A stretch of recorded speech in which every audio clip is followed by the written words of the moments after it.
Ótimo, vamos iniciar. Estou botando nossa aula aqui para gravar. Só um momento.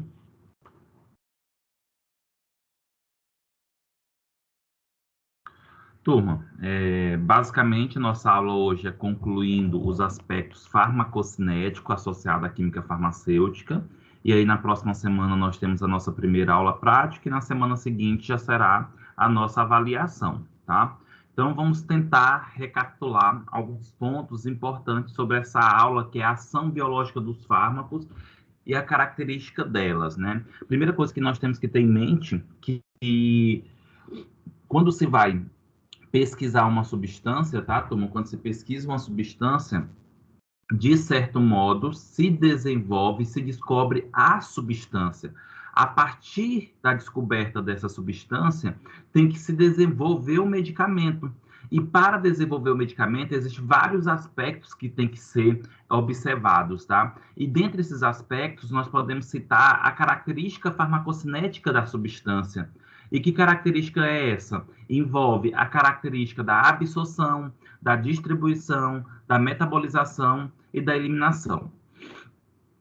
Nesse sentido, cada etapa dessa tem alguns fatores que influenciam a sua absorção ou não. Consequentemente, cada etapa dessa tem alguns aspectos que podem ser mudável da substância para que possa se adaptar nessa característica do medicamento em si. E aí nós estudamos absorção, nós estudamos distribuição e nós paramos, turma, na metabolização.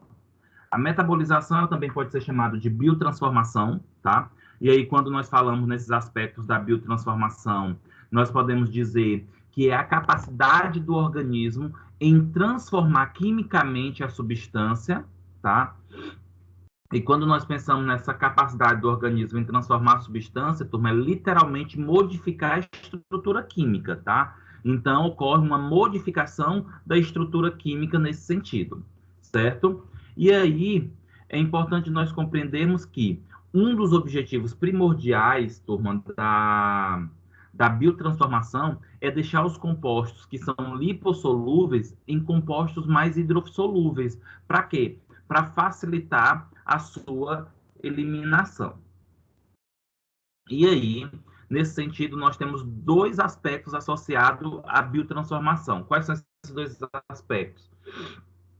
Para que uma substância ela seja biotransformada, turma, ela é biotransformada de duas maneiras. Ela é biotransformada através da reação de fase 1 ou reação de fase 2. Consequentemente, isso acontece em vários órgãos, essa biotransformação. Só que o órgão principal pela biotransformação do nosso organismo, turma, é o fígado. E um dos principais motivos é porque o fígado ele apresenta órgãos metabolizadores, tá? Órgãos metabolizadores, ok? Certo. Então, nesse sentido, é importante nós compreendermos o quê? É importante nós compreendermos, turma, que a reação de fase 1 e reação de fase 2, ela leva outros nomes, que eu vou explicar mais na frente para vocês, tá? E não necessariamente acontece as duas fases em uma substância. Pode acontecer a fase 1 e, consequentemente, pode acontecer a fase 2, ou seja, fase 1 depois a 2, ou somente a fase 1, ou somente a fase 2, e não precisa passar pelas duas ao mesmo tempo. A fase 1, turma, ela é chamada fase de oxidação, de redução e hidrólise, né? Ciclização e deciclização, ou seja, na verdade, significa que quando as substâncias elas estão no fígado, que elas sofrem oxidação, redução, hidrólise ou ciclização e deciclização, consequentemente, o que vai acontecer? Essas substâncias elas vão sofrer a reação de fase 1. A reação de fase 1, ela é também chamada, turma, de reação de funcionalização ou enzimática. Por quê? Ela é chamada de fase de funcionalização porque o composto que vai ser metabolizado ou que sofreu a metabolização, ele muda a sua estrutura química. Logo, aquela substância que foi mudada, ela pode aumentar o seu efeito, diminuir o seu efeito ou perder o efeito, tá? Por isso que fala fase de funcionalização. Outro aspecto associado a isso, turma, é devido ao fato da substância sofrer metabolização pelas reações de fase 1. Desculpa, pelas reações enzimáticas, tá? Então, por isso que chama aí reação enzimática, porque são enzimas que são responsáveis por esse processo de oxidação, redução, hidrólise, ciclização e desciclização, tá? Já a reação de fase 2, turma, é uma reação que nós chamamos de conjugação, tá? Reação de conjugação. O que seria essa reação de conjugação? É quando se ocorre a formação de um composto endógeno, ou seja, forma um composto no nosso organismo, e esse composto ele se liga à substância. Esse composto se liga ao metabólito. Uma vez que ele se liga, ele conjuga, tá? Então é como se fosse uma adesão, uma aderência de um composto ao outro. E isso pode acontecer com glicoronidação, sulfatação, acetilação, metilação, conjugação com a glutationa ou com outros aminoácidos. Nós vamos estudar detalhe por detalhe dessa característica.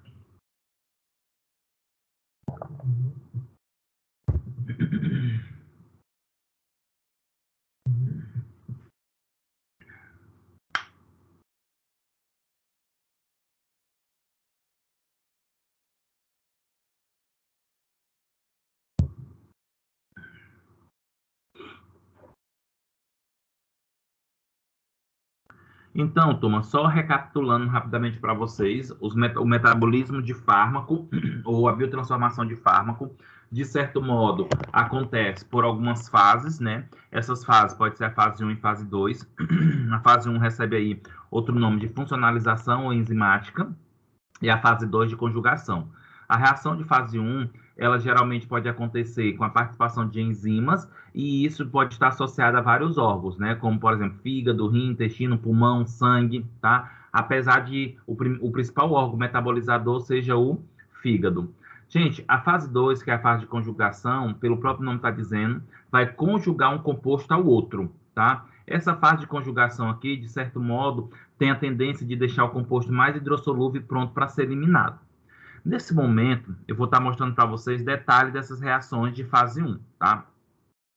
Então, a primeira coisa que nós temos que ter em mente, né, que a reação de fase 1, de certo modo, gente, é uma reação que insere ou expõe grupamentos mais hidrofílicos. O que seria isso? Aquelas enzimas que eu falei para vocês, essas enzimas elas vão lá na substância e insere grupamentos que têm a capacidade de deixar a substância mais hidrossolúvel. Ou então expõe. O que seria isso? Já tem esses grupamentos na molécula, contudo ele tem a capacidade de retirar determinados elementos que impedem essa funcionalidade desses grupos funcionais, tá? Desses grupamentos. E aí, o que nós podemos dizer mais aqui? Nós podemos citar, gente, que esses grupamentos que têm a capacidade de ser hidrossolúveis, eles podem ser a sulfidrila, a hidroxila, a amina, a carboxila. Então, assim, turma, se por acaso vocês encontrarem, de certo modo, olha só, se por acaso, de certo modo, vocês encontrarem uma molécula e essa molécula é cheia de hidroxila, vocês podem ter certeza que essa molécula aí, ela vai ter um perfil hidrossolúvel. Por quê? A hidroxila, ela tem essa característica da hidrofilicidade, tá? Turma, consequentemente, é importante nós compreendermos o seguinte, que a reação de fase 1, por isso que ela é chamada também de funcionalização, essa reação, de certo modo, ela tem a capacidade de modificar a estrutura, né, química e produzir, né, e originar um novo composto. Originar um composto aí, teoricamente, mais tóxico, ou mais potente, ou menos tóxico, ou menos potente, ou sem toxicidade, ou sem efeito nenhum, tá? Aí eu trago, por exemplo, para vocês o que nós chamamos de bioativação. O que seria essa bioativação? É quando o composto, de certo modo, ele dá origem a uma substância mais potente, tá? Exemplo que eu trago para vocês aqui é a codeína, né? Que ela é transformada em morfina no nosso organismo. Turma, a codeína, ela é uma substância que na sua concentração subanalgésica, ela tem efeito expectorante, né? Ela é utilizada aí como um antitussígeno.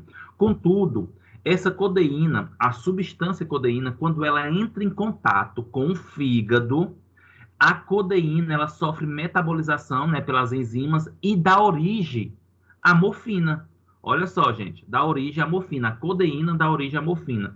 Então, por exemplo, se pessoas fazerem o uso de xarope de codeína como um antitussígeno e, consequentemente, dar altas doses, tomar altas doses, essa codeína vai transformar-se em morfina no corpo e essa morfina vai exercer os seus efeitos pertinentes à substância. Vai levar a sedação, sonolência, analgesia, constipação, pode levar à diminuição dos batimentos cardíacos e da respiração, tá? Então, é só para vocês compreenderem que essa reação de fase 1 ela é muito importante, porque uma vez que ocorre a modificação estrutural, eu posso dar origem a um metabólito mais potente, por exemplo, tá?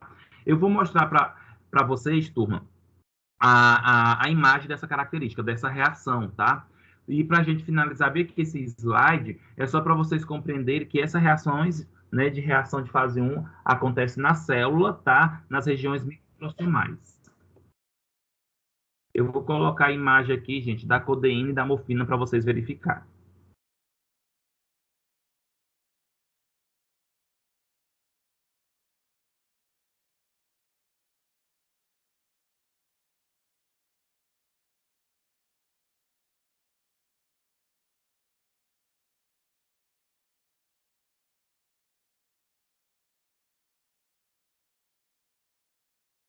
Turma, vocês estão conseguindo ver a imagem da estrutura química? Sim. Tá. Então, eu quero que vocês observem, turma, de certo modo, só um momento, para adicionar aqui as pessoas, tá?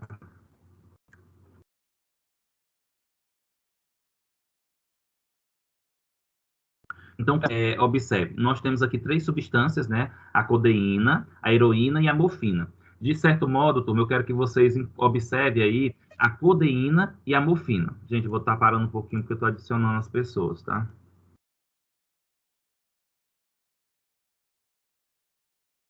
Então, olha só, turma. Nós temos aqui a codeína e a morfina. Codeína do lado esquerdo, a morfina do lado direito, né? E no meio nós temos a heroína, só que no momento não é interessante para a gente falar sobre ela. Mas aqui, a codeína, gente, como eu falei para vocês, é um antitussígeno em doses subanalgésica e em doses mais altas, a codeína ela pode se tornar analgésica, tá? A morfina, de certo modo, ela é analgésica e também sedativa. Quando eu começo a falar para vocês sobre esse aspecto, né? Sobre esse aspecto, consequentemente, eu gostaria que vocês observassem o seguinte: olha a estrutura da codeína e olha a estrutura da morfina, o tanto que se parece, né? Se vocês observarem, o que diferencia a codeína da morfina são os radicais presentes na parte inferior da molécula, né? A codeína, ela tem aí, basicamente, nas laterais, nas extremidades laterais, na parte inferior, ela tem éter, tá? Ela tem éter. Enquanto a morfina, gente, ela tem na parte inferior, né, nas laterais, ela tem hidroxila. Por que eu estou mostrando isso para vocês? Lembra que ainda agora eu comentei o seguinte, turma, toda vez que os fármacos eles passam pela reação de fase 1, quando passa pelo metabolismo de fase 1, o que acontece? Esse metabolismo que é ocasionado, né, por enzimas, eles fazem o quê? Eles tentam incluir radicais mais hidrossolúveis, tá? E um dos radicais mais hidrossolúveis é a hidroxila. E aí, olha só o que aconteceu. A codeína, quando chega no fígado, essa região inferior, essa região que é onde está o éter, tá? Consequentemente, faz o quê? Essa região aí,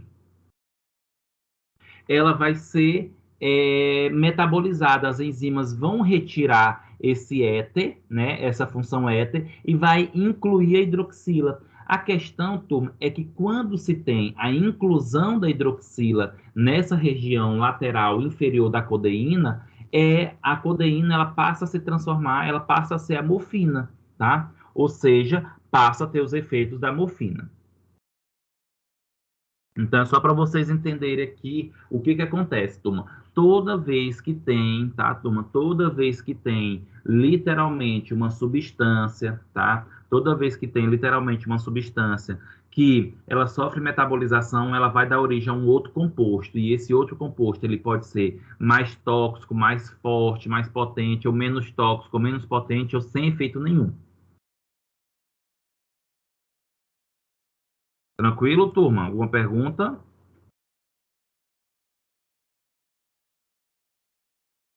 Tranquilo. Bom dia, professor. Eu tenho uma pergunta.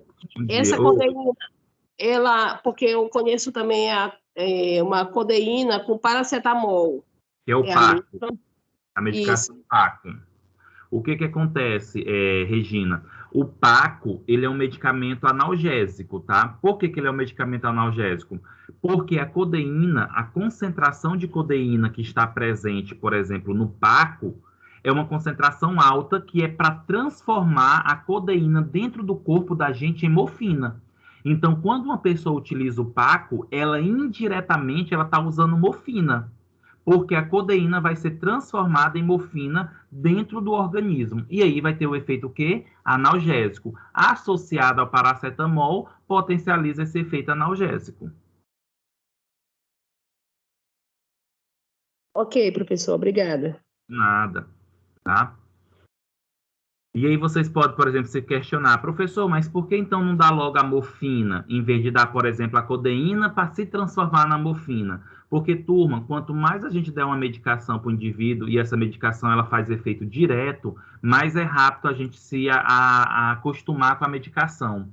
O nosso corpo ele fica tolerante muito rápido à medicação.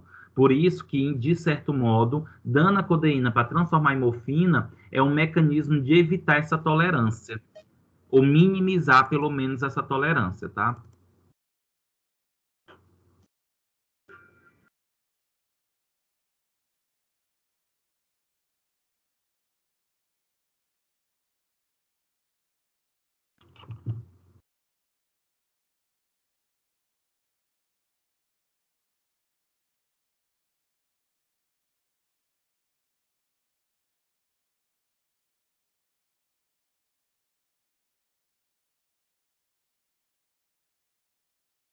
Turma, só estou colocando os slides novamente aqui, só um momento.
Certo, turma. Então, consequentemente, eu mostrei para vocês, né, de certo modo, esse aspecto aí que está relacionado a essa convenção, né, da codeína e morfina. E lembra, turma, que eu comentei para vocês que essa reação de fase 1, ela acontece geralmente por algumas enzimas, tá? Essas enzimas, elas fazem parte do citocromo P450, que é um citocromo monocromal, né, que é um citocromo relacionado aí à metabolização de substância, e, de certo modo, esses fármacos, né, essas substâncias, elas são metabolizadas utilizando algumas reações químicas, né, porque é feito por enzima. Entre essas reações, nós podemos destacar a oxidação, a redução e a hidrólise, que eu vou falar mais detalhadamente para vocês aqui, tá? Então, por exemplo, em relação à oxidação, geralmente, as enzimas responsáveis pela oxidação de substância é o NADPH citocromo P450 redutase e a citocromo PB5 redutase, tá? Essas enzimas, elas têm uma tendência de agir sobre substâncias lipofílicas, né? Xenobióticos lipofílicos. E por que que tem essa tendência? Porque, gente, o objetivo da metabolização é deixar o composto lipofílico em hidrossolúvel. Então, se esse composto é lipofílico, ele terá que se transformar em hidrossolúvel. Nesse sentido, precisa o quê? Precisa que favoreça aí esse aspecto associado a transformar a lipofilicidade em hidrossolubilidade, tá? Consequentemente, gente, essas enzimas, né, elas encontram-se fixadas aos fosfolipídios, né, no retículo endoplasmático, então as substâncias chegam até nessa região do citoplasma para sofrer esse processo de metabolização. E lembra que a oxidação é uma reação que, de certo modo, favorece a participação de elétron, onde uma substância ela vai receber esses elétrons. Como eu expliquei para vocês, né, o citocromo P450 é um conjunto de enzimas que estão responsáveis aí pela metabolização. É importante nós compreender que citocromo P450 é o nome da família. Dentro desta família existe as subfamílias, tá? Essas subfamílias, turmas, estão relacionadas, de certo modo, a características a característica de metabolização. O que seria isso? Existem várias enzimas, turma, que essas enzimas, de certo modo, elas têm fármacos ou substâncias específicas que elas vão metabolizar, tá?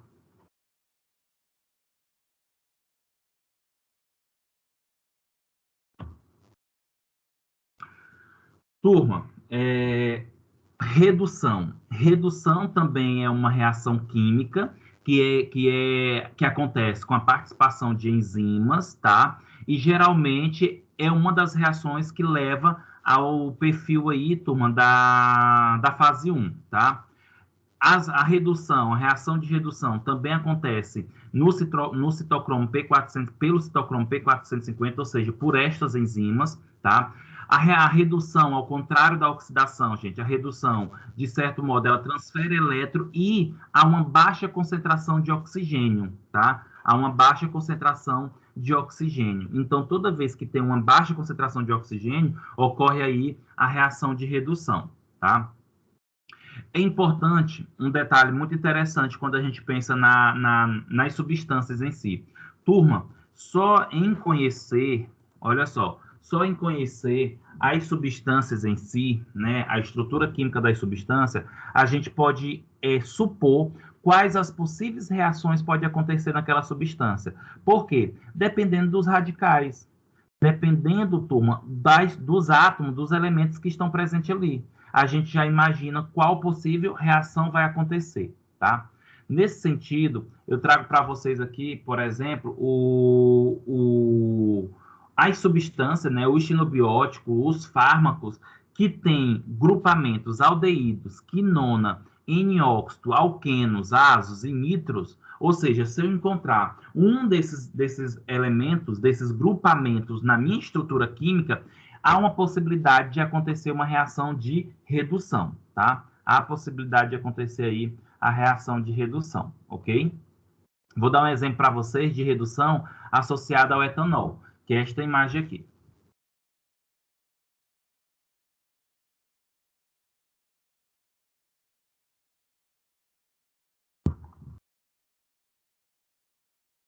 Turma, olha só, nós temos aqui uma reação de redução, tá? Que acontece pelas enzimas do citocromo P450 e é muito comum, tá? Essa reação. Então, nós temos aqui o etanol, tá? O etanol. Esse etanol é a bebida alcoólica, tá? É o álcool. Esse álcool, consequentemente, quando ele chega no fígado, ele sofre uma metabolização, onde ele passa de álcool, né? Ele passa de etanol para a substância acetaldeído, tá? Esse acetaldeído, gente, aliás, o etanol, ele é convertido em acetaldeído por essa enzima chamada álcool desidrogenase, tá? Álcool desidrogenase. Essa enzima álcool desidrogenase, então, converte o álcool em acetaldeído. Um ponto importante, gente, o acetaldeído, ele é um composto tóxico.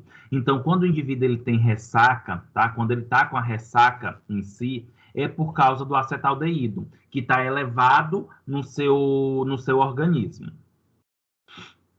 Turma, consequentemente, esse acetaldeído, quando ele está elevado no nosso organismo, o corpo percebe, tá? E nesse sentido, o que acontece? O corpo percebendo, ele cria mecanismo de eliminar esse acetaldeído. E um dos mecanismos de eliminar o acetaldeído é através da enzima acetaldeído desidrogenase, tá? Essa enzima que está lá no fígado, tá, turma? Porque a metabolização está acontecendo lá, principalmente. Essa enzima ela tem a capacidade de transformar o acetaldeído em acetato, tá? Esse acetaldeído, quando ele é transformado em acetato, ele perde o seu efeito tóxico. O acetato, gente, é um composto não tóxico no nosso organismo, tá bom? Por que eu estou falando isso para vocês? Porque essa reação do acetaldeído para o acetato é uma reação que envolve, turma, uma redução. Se vocês observarem, turma, a estrutura química do acetaldeído, ele me mostra, a estrutura química do acetaldeído, turma, ele me mostra um grupamento funcional que é o acetaldeído, tá? Professor, o que é o acetaldeído? É um composto, é uma função orgânica oxigenada, onde você vai encontrar essa função quando se tem carbono duplo oxigênio, ligado a esse carbono duplo oxigênio, nós temos uma hidroxila, tá? Desculpa, nós temos um hidrogênio. E pode observar que o acetaldeído, ele tem o carbono com dupla ligação ao oxigênio, e ligado a esse carbono, nós temos um hidrogênio. E isso daí, gente, é o grupo aldeído, tá? Então, se tem um grupo aldeído, pode ter a redução. É o que acontece aqui, tá, gente? Outra curiosidade, turma, toda vez que vocês encontrarem carbono dupla oxigênio, isso é chamado de carbonila, tá? É chamado de carbonila. Turma, e se vocês perceberem, tá? Se vocês perceberem, quando o acetaldeído, ele é transformado em acetato, tem a reação de redução. Olha só, sai o hidrogênio, tá? Sai o hidrogênio e entra aí o oxigênio com a cargazinha negativa, né? É um ânion, ou seja, ocorreu perda de elétron, tá? Ocorreu transferência de elétron, porque a oxidação ganha elétron e a redução perde elétron, tá? Turma, e aí, curiosidade, né? Vamos associar aqui essa parte química com a parte farmacológica, tá? Eu não sei se vocês já ouviram falar de um medicamento chamado disulfiram, tá? Esse medicamento disulfiram, ele tem como... Popularmente, ele é conhecido aí como antietanol, tá? No nome comercial dele, na verdade, é o antietanol, tá? Esse antietanol, turma, ele é uma substância, né? É um medicamento que tem como substância o disulfiram. O que é que esse disulfiram ele faz no organismo de uma pessoa que toma? Gente, o disulfiram, ele tem a capacidade de inibir essa enzima, a acetaldeído desidrogenase, tá? Ela tem a capacidade de inibir essa enzima, a acetaldeído desidrogenase. Inibindo essa enzima, a acetaldeído desidrogenase, o que vai acontecer? Tá? Vai acumular o acetaldeído. Lembra que eu falei para vocês que o acetaldeído ele é o composto tóxico, tá? O acetaldeído ele é o composto tóxico. Consequentemente, turma, se aumenta o acetaldeído, porque inibiu a enzima e a enzima não vai converter o acetaldeído em acetato, potencializa o efeito da ressaca. Então, uma pessoa que bebe e toma esse medicamento, ela vai ter muito mais enjoo, ela vai vomitar, vai ter dor de cabeça, vai aumentar a temperatura, vai aumentar a pressão. Então, ela começa a perceber que a bebida está fazendo mal. E isso a pessoa não pode saber que está, turma, fazendo uso da substância, do antietanol, tá? E aí, consequentemente, a pessoa começa a ter repulsão à bebida alcoólica, tá? A pessoa vai tendo repulsão à bebida alcoólica. E aí, subentende que com o passar do tempo ela vai abandonar a bebida, tá? Por isso que esse tratamento ele tem que ser à cega, tá? A pessoa não pode estar sabendo que está fazendo uso dessa substância, porque senão, quando ela começar a passar mal, ela vai começar a fazer uma associação à substância química, tá? Ao medicamento, e não à bebida.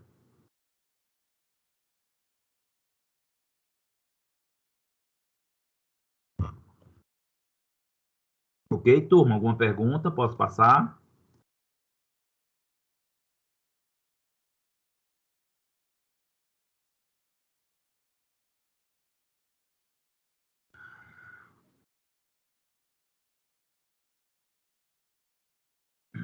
Turma, consequentemente, né, seguindo essa sequência aí, reações de fase 1 ainda, eu citei para vocês que existe também a hidrólise, né? A hidrólise, turma, pelo próprio nome está dizendo, é quando se tem aí o consumo, né, ou a quebra da molécula de água, tá? E aí, turma, a hidrólise por si só, ela também pode acontecer em substâncias, em fármacos que estruturalmente têm os grupamentos aldeídos, cetona, disulfeto, quinonas e outras. Ou seja, turma, se por acaso nós encontrarmos na estrutura química o grupamento aldeído, cetona, disulfeto, já sei que possivelmente eu vou ter o quê? Uma reação de hidrólise. Pode acontecer uma reação de hidrólise, tá? Turma, e eu trago para vocês algumas enzimas que participam dessas reações de hidrólise, como, por exemplo, a carboxiesterase, a pseudocolinesterase e a paroxonase, tá? É muito comum essas enzimas serem encontradas nos tecidos, mas também no sangue. É tanto, turma, que alguns fármacos, eles podem sofrer metabolização no sangue. Geralmente, esses fármacos que sofrem metabolização no sangue é através da reação de hidrólise, tá? Então, para a gente fechar essa reação de fase 1, eu trago para vocês o que, turma? Que a reação de fase 1, ela pode produzir substâncias mais ativas, tá? Olha só, eu estou trazendo para vocês que a reação de fase 1, ela pode trazer substâncias mais ativas, tá? E aí, quando nós pensamos nessas substâncias mais ativas, consequentemente, nós temos que pensar em quê? Nos profármacos, nas prodrogas. O que seria isso? O que seria o profármaco? O que seria a prodroga? Gente, prodroga é a mesma coisa que profármaco e são substâncias que não têm efeito no nosso organismo enquanto não sofram metabolização. É chamado de substâncias inativas, ou seja, você ingere a substância, mas ela não tem efeito farmacológico nenhum. Mas quando ela sofre uma metabolização, consequentemente, o que vai acontecer? Ela se transforma no composto ativo, tá? Ela se transforma na substância que vai exercer a ação farmacológica. E aí eu trago para vocês aqui, por exemplo, a cortisona. A cortisona...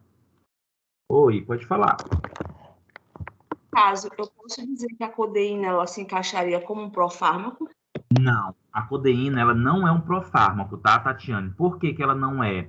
Porque a codeína ela tem efeito farmacológico. Ela já tem o efeito farmacológico. Só que quando ela se transforma em outra substância, ela potencializa o efeito. Então, não é produção de metabólitos ativos. A codeína, ela entra aqui, ó, nesse próximo slide, potencialização. A fase 1 pode potencializar substâncias. Ou seja, o que é potencialização? É um composto que já tem efeito, só que quando ele se transforma, ele produz um composto mais forte ainda, tá? Entendi. Diferente do prednisona, né? Diferente da prednisona, ela não tem efeito nenhum. Mas quando sofre a metabolização no fígado, se transforma no composto ativo, que é a prednisolona, tá?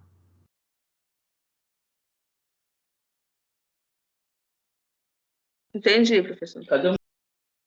Certo. E aí, turma, talvez você até se pergunte assim, mas por que, então, por que produzir compostos inativos para depois se transformar no composto ativo? Por quê, turma? Será por quê? Olha só, turma, muitas vezes, vou dar o exemplo da prednisona e da prednisolona. Inclusive, é vendida, não é isso? Prednisona e é vendido prednisolona. Aí vocês podem se questionar assim, por que não vende somente a prednisolona? Já que ela tem um efeito farmacológico mesmo. Tem que vender o inativo. Gente, a prednisolona, assim como a prednisona, são corticoides, e os dois têm o mesmo efeito. Os dois vão ser corticoide, anti-inflamatório, antialérgico, tá? Mas por que geralmente se prescreve prednisona e não prednisolona? Porque a prednisolona, ela é mais irritativa do estômago. Então, pessoas que tomam muito prednisolona pode ter gastrite, pode ter úlcera, é aquela gastura no estômago, tá? Já a prednisona, não.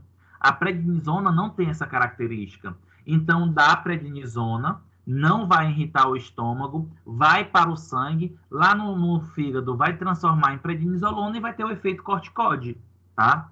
Lógico, por exemplo, uma pessoa que já tem problema hepático já não vai poder tomar prednisona, porque o fígado não vai conseguir transformar a prednisona em prednisolona, tá? Olha essas sacadas fisiológicas que tem que ter, tá?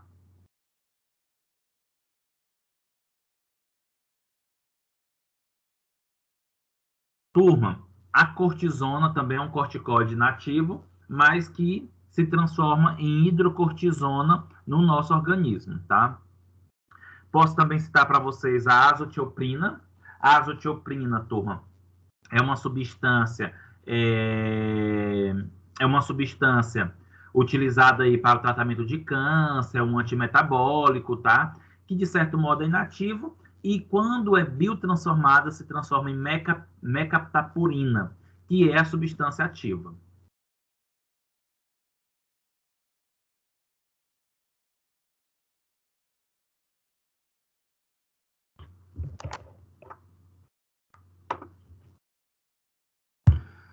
Turma, isso que eu estou falando para vocês são as consequências, né, da metabolização de fase 1, que é aquela mudança da estrutura química, tá?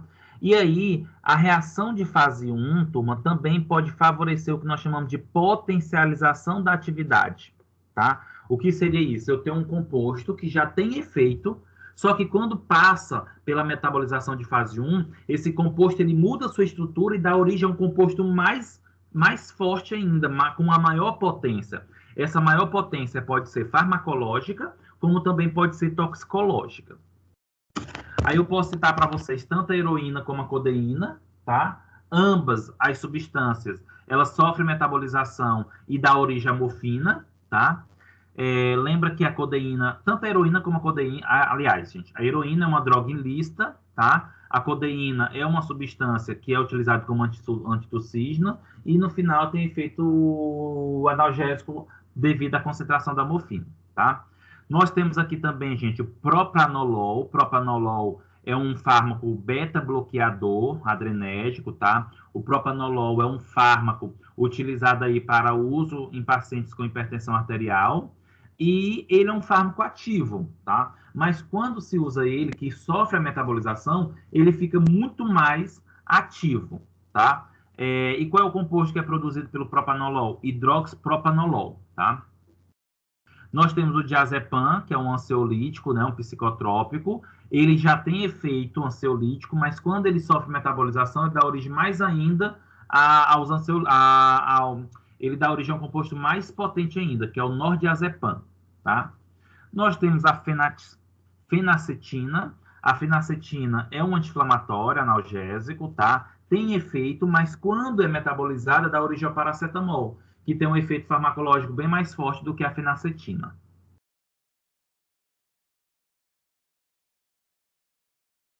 E aí, turma, fazendo o resumão, né, das reações de fase 1, que é também chamada de funcionalização, porque muda a função do metabólito da substância, também chamada enzimática, porque tem a participação de enzimas. Essas reações acontecem pelo sistema enzimático chamado citocromo P450, tá?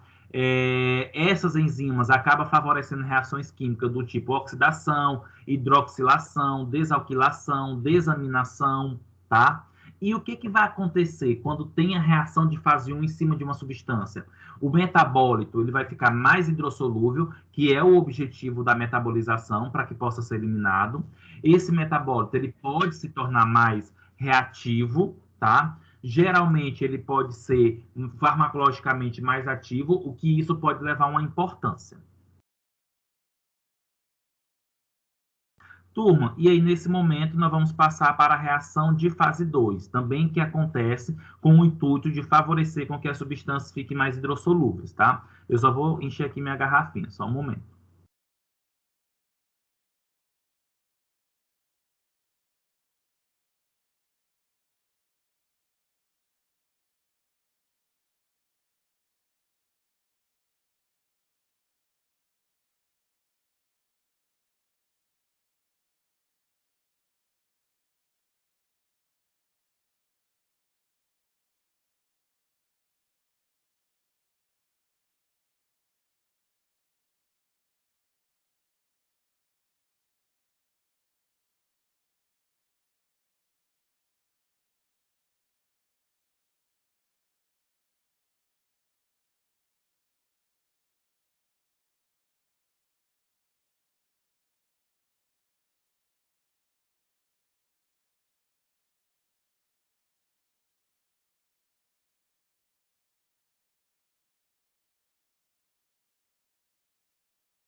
Turma, então, agora nós vamos para a reação de fase 1, que também é chamado reação de conjugação. Pelo próprio nome, nós podemos já entender o que seria essa reação de conjugação, né? Eu tenho um composto, e eu tenho uma substância, eu tenho um fármaco, tá? E esse fármaco ele vai ser conjugado com um composto, tá? Vai se ligar. Essa conjugação, turma, ela tem uma importância significativa na metabolização. Por quê? Uma vez que tem a conjugação, o composto que foi conjugado, ele fica inativo e hidrossolúvel totalmente. Ou seja, ele fica pronto para ser eliminado, tá? E ele perde seus efeitos, tanto benéfico como maléfico. Se tem efeito tóxico, vai perder, vai inativar esse efeito tóxico, que para a gente é bom. Mas se causa um efeito benéfico, também vai inativar esse efeito benéfico, tá? Turma, a reação de fase 2 ela acontece por alguns aspectos bastante interessantes e importantes. Em que sentido? Primeira coisa, nós temos que entender que a conjugação, para conjugar, eu preciso de um composto que conjugue, tá? Esse composto conjugador, ele vai ser produzido pelo nosso corpo. Ele é sintetizado endogenicamente pelo nosso corpo, tá? Tem algumas enzimas que vão sintetizar, certo? Depois que esse composto ele é sintetizado, depois que esse composto foi sintetizado, o que acontece com esse composto? Ele é transferido para o medicamento, para o metabólito, tá? Para quê? Para que possa ser eliminado, para que possa perder o seu efeito. Vamos entender basicamente essas duas etapas que acontecem.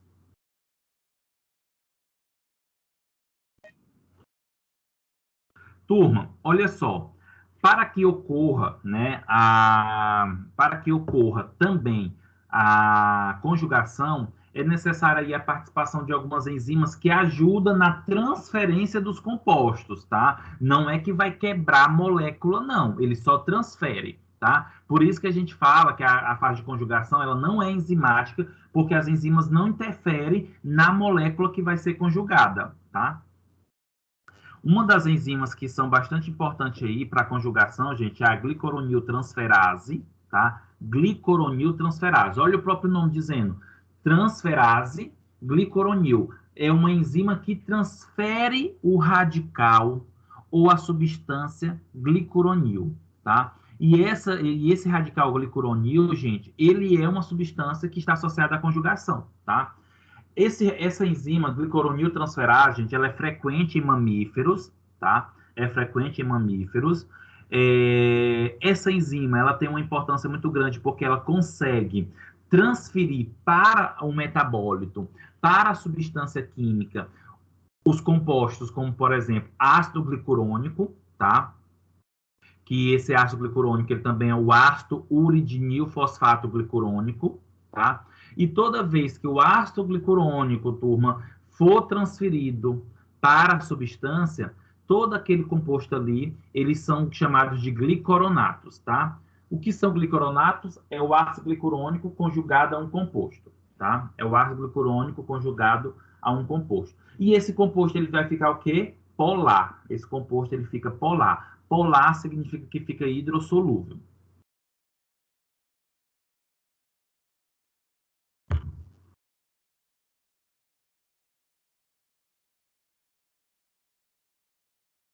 Quais são, turma, né? Resumindo, né? Dando uma ênfase aqui, associado a essa reação de fase 2, que teoricamente é um pouco mais simples do que a fase 1. Então, a fase 2, ela também pode ser chamada de conjugação, tá? Geralmente tem participação de enzimas, tá? Essas enzimas, por si só, estão associadas a conjugar radicais ou compostos conjugadores com metabólito, com a substância química, como, por exemplo, o fármaco. Os radicais que estão associados principalmente a essa conjugação é o glicoronil, o acetil, o fosfato e o glutamil, tá? Outro ponto importante, tá? É que eu até comentei já para vocês, uma vez que tem a conjugação, os fármacos eles ficam muito mais hidrossolúveis, em outras palavras, eles ficam totalmente hidrossolúveis, pronto para ser eliminados, tá? E, consequentemente, menos ativos farmacologicamente, ou seja, eles perdem o seu efeito. Turma, alguma pergunta até aqui? Algum comentário?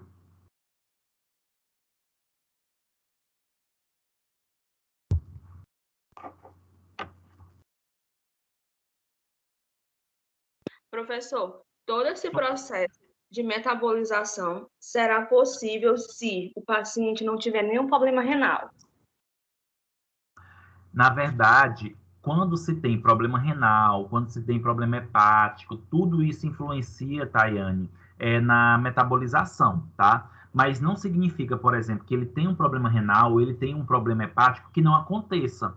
Só que não vai acontecer adequadamente. Se a substância ela é metabolizada no fígado, e exclusivamente no fígado, e o fígado tem hepatite, tem cirrose, tem algum câncer, consequentemente, essa metabolização ela vai ser comprometida, ela vai ser defeituosa, mas vai acontecer de uma maneira mais lenta, o que isso não é muitas vezes não é agradável, porque vai acabar acumulando aquela substância no corpo, e aí pode ter efeitos tóxicos. O que eu posso dizer para vocês é que, para você, né, de modo geral, que toda vez que tem complicações em algum órgão, consequentemente vai ter problema, tá? Mas a metabolização ela acontece mais lentamente, mais demorado. E outra, a substância ela pode também ser metabolizada em outros órgãos, algumas, tá? Então, tem substância que pode ser metabolizada tanto nos rins como no fígado ao mesmo tempo, no sangue e no fígado ao mesmo tempo, tá? Aí sempre levar em conta aquela relação risco-benefício, né? Sempre levar em conta a relação risco-benefício e você ficar de olho, né? Você tem que ter o acompanhamento do paciente, tá? Por exemplo, tanto que quando as pessoas estão internadas, existe vários antibióticos que são altamente, que a gente chama de nefrotóxico, né? O que seria isso? Antibióticos que têm a capacidade muito rápida de degradar os rins, de lesionar os rins. Ah, mas tem que fazer o uso, ele está com a infecção generalizada. O que é que vai ter que fazer? O risco-benefício, tá? Sempre avaliar o risco-benefício ao paciente. E aí lembra que quando a gente fala assim, risco-benefício, significa que ele vai sofrer, mas ele vai ter um benefício com esse sofrimento. Risco-benefício sempre é isso, tá? A pessoa vai ter uma consequência, mas vai ter uma consequência que talvez seja maior do que essa consequência ruim.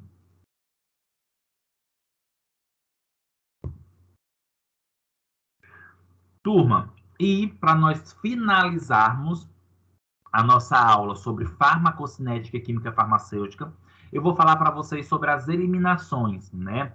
o que influencia nessas eliminações? Quando se vai desenvolver o medicamento, o que tem que pensar quando se pensa na eliminação das substâncias? Primeiro ponto, que as substâncias, gente, elas são eliminadas por vários órgãos, tá?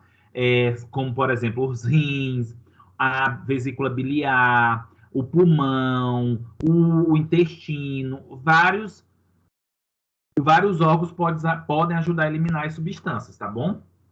Contudo, as substâncias, elas são eliminadas principalmente pelo sistema renal, tá? Os rins é o principal órgão que elimina as substâncias. Nesse sentido, eu tenho que saber quais são as características químicas da substância que pode favorecer, por exemplo, a eliminação, tá? E aí nós iniciamos com um ponto imprescindível. Para que as substâncias sejam eliminadas pelo sistema renal, turma, a substância ela precisa ser hidrossolúvel, tá? A substância precisa ser hidrossolúvel, senão não vai ser eliminada pelos rins. Os rins repletos de quê? Turma, água, tá? Então precisa para que possa ser aí literalmente eliminado, tá? Certo. E aí, pensando nessa característica, turma, outro aspecto químico associado à eliminação, característica da substância enquanto ácida ou base fraca, tá? Turma, os rins, tá? Desculpa, os rins, a urina, de certo modo, ela tem característica ácida, tá? Ela tem característica ácida. O que acontece? Quando se chega uma substância ácida nos rins, quando a substância ela tem perfil ácida, ela acaba facilitando a sua reabsorção. Ela acaba favorecendo a sua reabsorção, tá? Volta para a corrente sanguínea, tá? Geralmente, as substâncias que são básicas, né, bases fracas, elas têm tendência de ser eliminadas mais facilmente pelo sistema renal, por causa que a urina é ácida. Mas, Wellington, o que isso influencia, né? De certo modo, o que isso está associado aí? Gente, isso sofre influência, sabe por quê? Por causa da ionização, tá? O meio, né? O pH do meio, como uma característica ácido-básica da substância, influencia na ionização. Lembra-se, fármacos ionizados são menos absorvidos, tá? Mas são mais eliminados. Fármacos não ionizados, eles são mais absorvidos, mas são menos eliminados. E a característica aí, ela influencia essa questão da substância ácida e base e o meio também. Então, dentro dessa característica renal, é importante nós compreendermos que as substâncias, elas são mais eliminadas pelo sistema renal quando são hidrossolúveis, tá? Quando são hidrossolúveis. Turma, lembra que eu comentei para vocês na distribuição, também por uma característica química de afinidade, alguns fármacos eles podem se ligar às proteínas presentes no sangue. Uma vez que os fármacos eles estão ligados às proteínas presentes no sangue, eles não conseguem ser eliminados, porque a proteína ela não passa para os rins, tá? E fármacos que têm perfil lipossolúveis, eles acabam sendo reabsorvidos, ou seja, eles voltam para a corrente sanguínea e não são eliminados. E uma vez que o fármaco ele volta para a corrente sanguínea, ele exerce de novo o seu efeito, tá? E se for uma substância tóxica, vai continuar a intoxicação. E aí, só dando ênfase ao que eu falei para vocês anteriormente, olha só, gente, substâncias polares, ou seja, substâncias que são hidrossolúveis, elas são melhores eliminadas, tá? Substâncias que são apolares, ou seja, lipossolúveis, elas são reabsorvidas. E substâncias que estão ligadas às proteínas plasmáticas, elas não são eliminadas, elas são restritas. O que seria isso? Ela não vai ser eliminada, mas quando a substância desligar da proteína, ela poderá ser eliminada.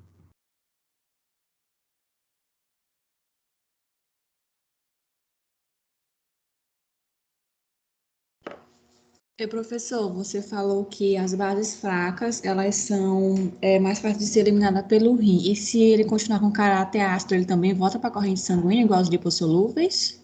Sim, muito bem. Se as substâncias, Alane, elas forem ácidas e chegarem na urina, e a urina estiver ácida, As substâncias ácidas, elas vão favorecer a sua reabsorção. Por quê? Porque elas vão estar com cargas, elas vão estar ionizadas, e aí ela vai ter uma preferência em ser reabsorvida do que ser eliminada. Olha o exemplo bem clássico. As substâncias ácidas, elas são melhores absorvidas aonde?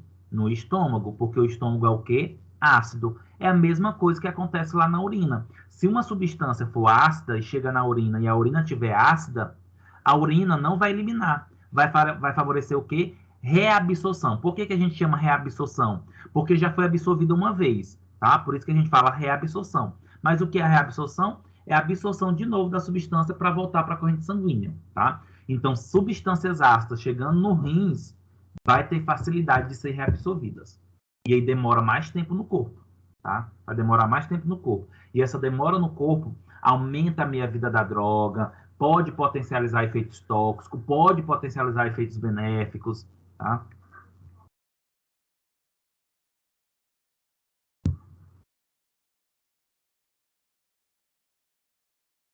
Turma, esse slide aqui é só para vocês observarem, de certo modo, né, dentro dessa característica que é associada à eliminação, a constituição do sistema renal, né? O sistema renal, gente, ele é constituído, de modo geral, os rins, né? Os rins, ele é constituído aí, formado por células, né? Que é chamado de néfron. Geralmente, cada rim tem um milhão de néfron, tá? E, de certo modo, os rins, eles são compartimentos ocos, tá? Ele é formado pela cápsula glomerular, ou cápsula de Bowman. Ele tem o túbulo contorcido proximal, recebe esse nome porque fica próximo do glomérulo. Nós temos a alça de Henle, o túbulo contorcido distal, recebe esse nome porque está distante do glomérulo, e o ducto coletor, tá? E aí depois já vem a bexiga, é onde vai captar a urina. Por que eu estou dizendo isso? Porque em todas essas porções, gente, do sistema renal, pode ter a secreção de substância para dentro desses túbulos, para ele ser eliminado, como também pode ter a reabsorção das substâncias e volta para a corrente sanguínea.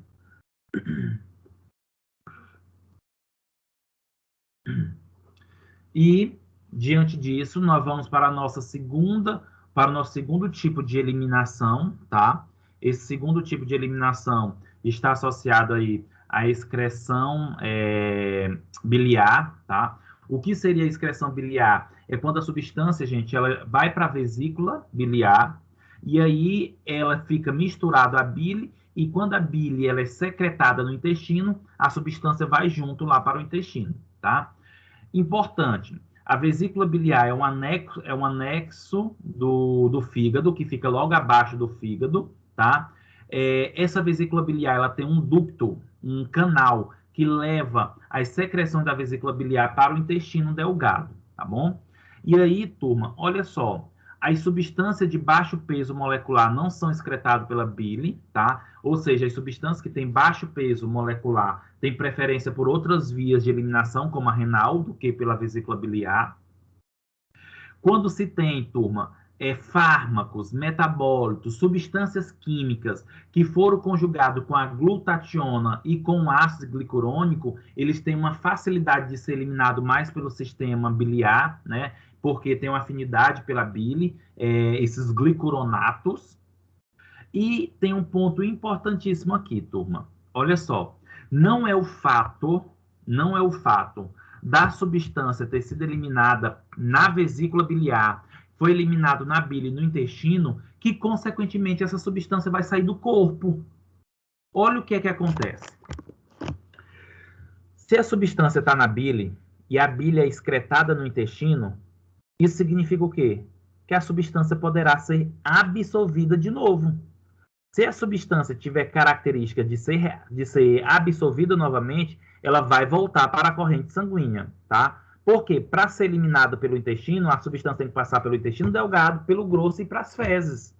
Se ela é eliminada no intestino delgado, isso, e consequentemente ela fica ali na região do intestino, ela pode ser absorvida novamente. E aí o que acontece? Aumenta a vida biológica, tá? Vai aumentar a vida biológica do agente, da substância. Isso é o que nós chamamos de ciclo enterohepático. Esse ciclo enterohepático, ele favorece esses aspectos, tá bom?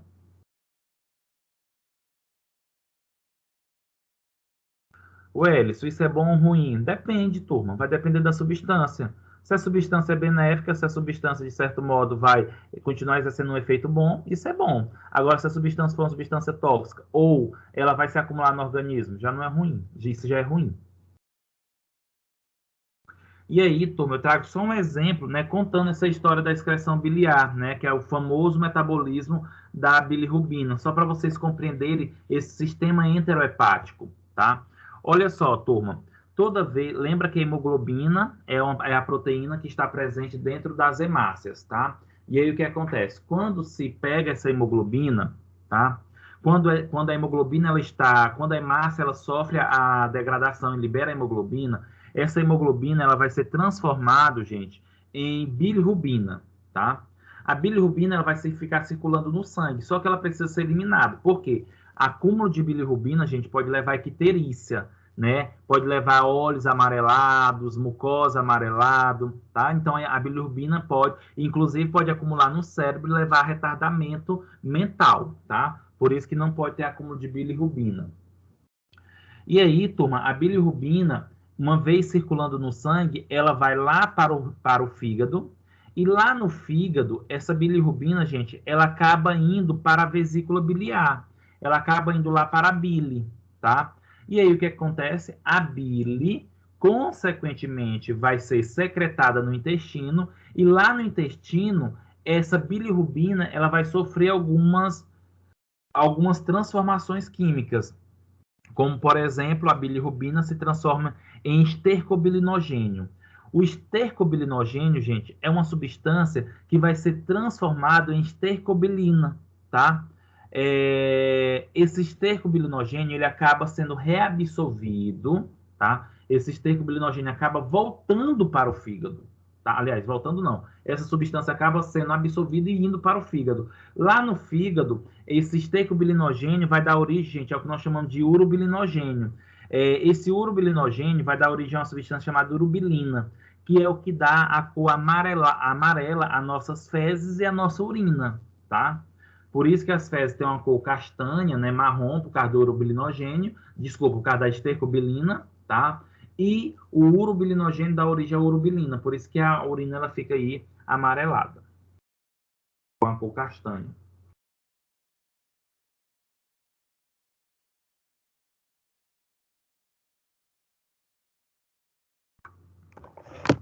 Turma, e outra via de eliminação das substâncias é a eliminação pelos pulmões, tá? Pelo ar. É importante nós compreendermos que as substâncias que são eliminadas pelos pulmões estão associadas à característica delas serem voláteis ou gasosas, tá, gente? Voláteis ou gasosas. É importante nós compreendermos que a partir disso conseguiu aí desenvolver um teste que é o teste do bafômetro, que de certo modo vai favorecer o quê? Determinar a concentração de álcool no sangue, tá? Até porque, gente, o álcool, a sua metabolização, ela favorece a produção do acetato, né, que eu até mostrei para vocês na aula de hoje, e esse acetato ele tem perfil volátil, e ele acaba sendo eliminado aí pelo organismo, pelo ar. Um dos mecanismos de eliminação, tá, turma? E outro ponto a ser comentado, que é interessante falar aqui para vocês, turma, é que, de certo modo, o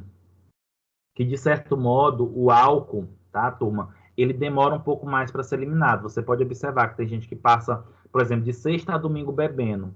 Quando dá na quarta-feira, quinta-feira, você chega próximo da pessoa, ele ainda está exalando álcool, tá? Por causa da metabolização, que é um pouco mais demorada. Turma, e por fim, tá? E por fim, nós temos alguns parâmetros da farmacocinética, né, que são parâmetros biológicos que estão associados à eliminação. Entre esses parâmetros, eu posso citar para vocês a meia-vida plasmática e a depuração ou clearance, tá? Vamos entender o que seria meia-vida plasmática de uma substância, tá? Turma, toda vez que nós ingerimos uma substância, ela chega em uma concentração máxima na corrente sanguínea, tá? E aí, quando essa concentração ela reduz pela metade, isso seria a meia-vida. A questão é que a meia-vida é dada em tempo, é dada em horas. Por exemplo, se eu tenho uma substância e a concentração dela é 100 miligramas, então chegou 100 miligramas na minha corrente sanguínea, tem 100 miligramas da substância. Depois de 2 horas, esse 100 miligramas, ele passou a ser agora 50 miligramas, tá? Depois de 2 horas, esse 100 miligramas passou a ser 50 miligramas, ou seja, reduziu pela metade. Qual é a meia-vida da droga? É 2 horas. Significa o quê? Que a cada 2 horas, a minha droga perde metade da sua concentração no organismo, tá? E isso é muito importante, esse parâmetro, né? Porque você precisa estudar esse parâmetro quando você vai desenvolver o medicamento, tá? Para saber a posologia, turma, para saber a dose. O indivíduo ele vai tomar esse medicamento de quantas em quantas horas, tá? Isso é importante no desenvolvimento do medicamento. Depuração, turma, de certo modo, ou clearance, tá? É a capacidade do organismo em eliminar a substância do plasma. Então, quando nós falamos depuração, clearance, gente, eu estou me referindo à capacidade da substância em ser eliminada do organismo, dos compartimentos, né? Então, ocorreu a depuração da substância. Então, significa que a substância foi eliminada do fígado, foi eliminada dos rins ou foi eliminada do corpo.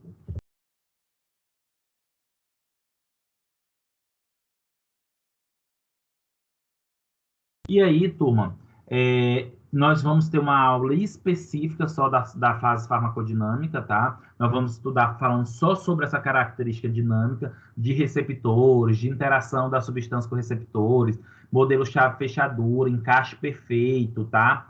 Associado a isso. Mas só para vocês compreenderem, né? Quando nós pensamos em farmacodinâmica, nós estamos pensando aí, de certo modo, na interação do fármaco com o corpo. E essa interação, gente, geralmente acontece através de receptores, tá? E toda vez que tem a interação do fármaco com o receptor, lembra que o fármaco é uma substância química, então tem elementos químicos. Lembra que o receptor é uma substância química, então tem elementos químicos.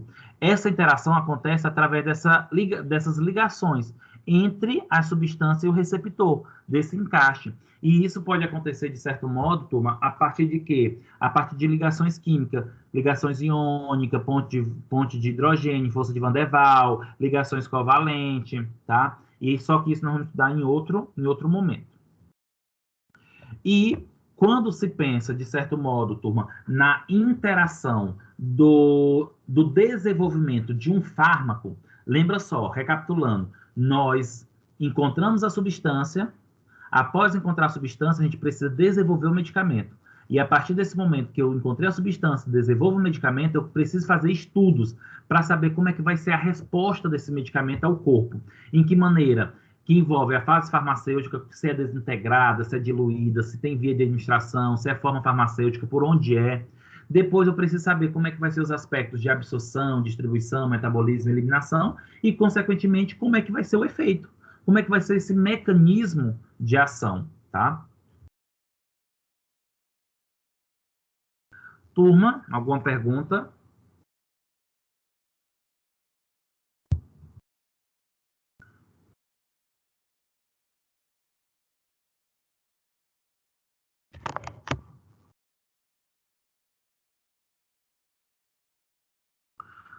Turma, nós encerramos o nosso conteúdo, tá? Referente aí à farmacocinética e química farmacêutica.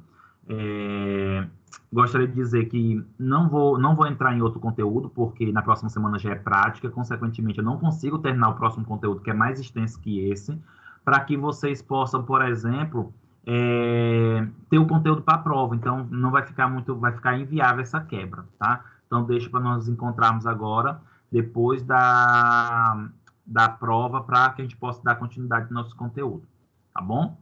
Tranquilo? E nos encontramos na sexta-feira na aula prática para aqueles que podem ir.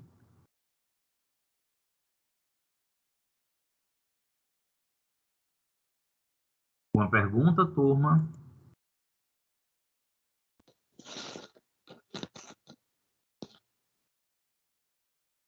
No momento não, professor.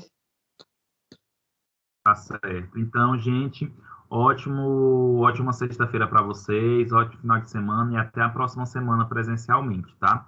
Abraço. Um abraço, tchau.